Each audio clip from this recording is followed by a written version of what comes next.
Gaza വെടിനിർത്തൽ കരാറിന് മേൽനോട്ടം വഹിക്കുന്നതിനുള്ള ഏകോപന സമിതിയിൽ നിന്നും സ്പെയിനെ പുറത്താക്കിയിരിക്കുകയാണ് ഇസ്രയേൽ പ്രധാനമന്ത്രി ബെഞ്ചമിൻ നെതന്യാഹു. ഇസ്രയേലുമായുള്ള മുഴുവൻ വാണിജ്യ കരാറുകളിൽ നിന്നും യൂറോപ്യൻ രാജ്യങ്ങൾ പിന്മാറണമെന്ന് സ്പെയിൻ പ്രധാനമന്ത്രി പെഡ്രോ സാഞ്ചസ് ആവശ്യപ്പെട്ടതിന് പിന്നാലെയാണ് നെതന്യാഹുവിന്റെ നടപടിയും വരുന്നത്. സ്പെയിനിൽ തങ്ങൾക്കെതിരെ നയതന്ത്ര യുദ്ധം നടത്തുന്നുവെന്നും രാജ്യത്തെ ആക്രമിക്കുന്നവർക്കെതിരെ നിശബ്ദരായി ഇരിക്കില്ല എന്നും പറഞ്ഞുകൊണ്ടായിരുന്നു ഇസ്രയേലിന്റെ നടപടി. 2023 ഗാസ സംഘർഷം ആരംഭിച്ചതു മുതൽ വിള്ളൽ വീണ സ്പെയിൻ ഇസ്രയേൽ ബന്ധത്തെ കൂടുതൽ വഷളാക്കുന്നതാണ് ഈ നീക്കം. ഇസ്രയേലിനെ നിരന്തരം എതിർക്കുകയും IDFനെ അപകീർത്തിപ്പെടുത്തുകയും ചെയ്യുന്നതാണ് സ്പെയിനിന്റെ പ്രവർത്തികൾ. അതുകൊണ്ടുതന്നെ സ്പെയിനെ കിരാത് ഗാത്ത് ആസ്ഥാനമായി പ്രവർത്തിക്കുന്ന ഏകോപന സമിതിയുടെ അംഗത്വത്തിൽ നിന്നും പുറത്താക്കാൻ ഞാൻ നിർദ്ദേശിക്കുന്നു. എക്സിൽ പങ്കുവച്ച പോസ്റ്റിൽ നെതന്യാഹു ഇങ്ങനെയാണ് പറഞ്ഞത്. 2023 ഇസ്രയേൽ പലസ്തീൻ വംശഹത്യ ആരംഭിച്ചതു മുതൽ നെതന്യാഹുവിനെതിരെ സാഞ്ചസിന്റെ നേതൃത്വത്തിലുള്ള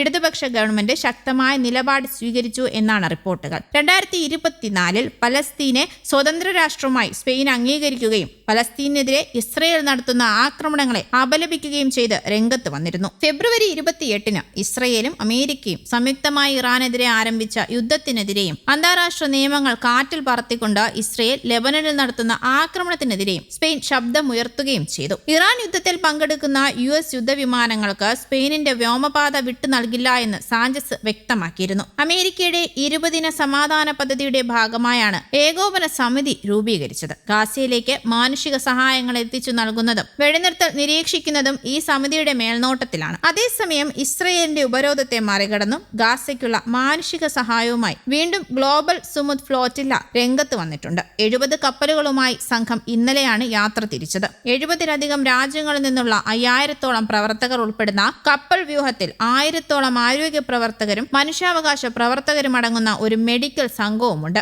ഇസ്രയേൽ ഉപരോധം തുടരുന്ന സാഹചര്യത്തിൽ ഭക്ഷണത്തിനും മരുന്നിനും അടിസ്ഥാന സൗകര്യങ്ങൾക്കും കടുത്ത ക്ഷാമം നേരിടുന്ന ഗാസയെ കൈപിടിച്ചുയർത്തലാണ് ഈ ദൗത്യം ലക്ഷ്യമിടുന്നത് എന്ന് സംഘാടകർ പറയുന്നു. ഈ കപ്പലുകളിൽ സാങ്കേതിക സഹായങ്ങൾ നൽകുന്നതിന് ഗ്രീൻപീസ് സംഘടനയുടെ കപ്പലായ ആർട്ടിക് സൺറൈസും ഉൾപ്പെടുന്നുണ്ട്. യാത്രക്കിടെ അടിയന്തര സേവനങ്ങളും സിവിലിയൻ സംരക്ഷണവും ഉറപ്പാക്കുന്നതിനായി ഓപ്പൺ ആംസ് നിയന്ത്രിക്കുന്ന ആംബുലൻസിന് സമാനമായ കപ്പലും ഇതിന്റെ ഭാഗമാണ്. സംഘാടകരും പ്രവർത്തകരും പങ്കുവച്ച വിവരങ്ങൾ പ്രകാരം ഗ്ലോബൽ സുമുദ് ഫ്ലോറ്റില്ലയുടെ യാത്രയപ്പ് ചടങ്ങിൽ പങ്കെടുക്കാൻ ബാഴ്സലോണ തുറമുഖത്ത് 2000-ലധികം ആളുകളാണ് ഒത്തുകൂടിയത്. ഫ്ലോറ്റില്ലയിലെ സഹായ ശേഖരണത്തിൽ ഉൾപ്പെടുത്തിയിരിക്കുന്ന സ്കൂൾ ഉപകരണങ്ങൾ, കളിപ്പാട്ടങ്ങൾ, ബാഴ്സലോണയിലെ കുട്ടികൾ ഗാസയിലെ കുട്ടികൾക്കായി എഴുതിയ കത്തുകൾ എന്നിവ നിറച്ച ബാഗുകളുടെ ചിത്രങ്ങൾ സമൂഹ മാധ്യമങ്ങളിൽ പ്രചരിക്കുന്നുമുണ്ട്. ഒരു വർഷത്തിനിടെ ഇത് 2ാം തവണയാണ് ഗ്ലോബൽ സുമുദ് ഫ്ലോറ്റില്ല ഗാസയിലേക്ക് മാനുഷിക സഹായവുമായി പോകുന്നത്. കഴിഞ്ഞ ഓഗസ്റ്റിൽ സ്വീഡിഷ് മനുഷ്യാവകാശ പ്രവർത്തക ഗ്രേറ്റ തുൻബെർഗ് ഉൾപ്പെടെയുള്ളവരുമായി പുറപ്പെട്ട കപ്പൽ ഇസ്രായേൽ സൈന്യം തടഞ്ഞത് വൻ വാർത്തയായിരുന്നു.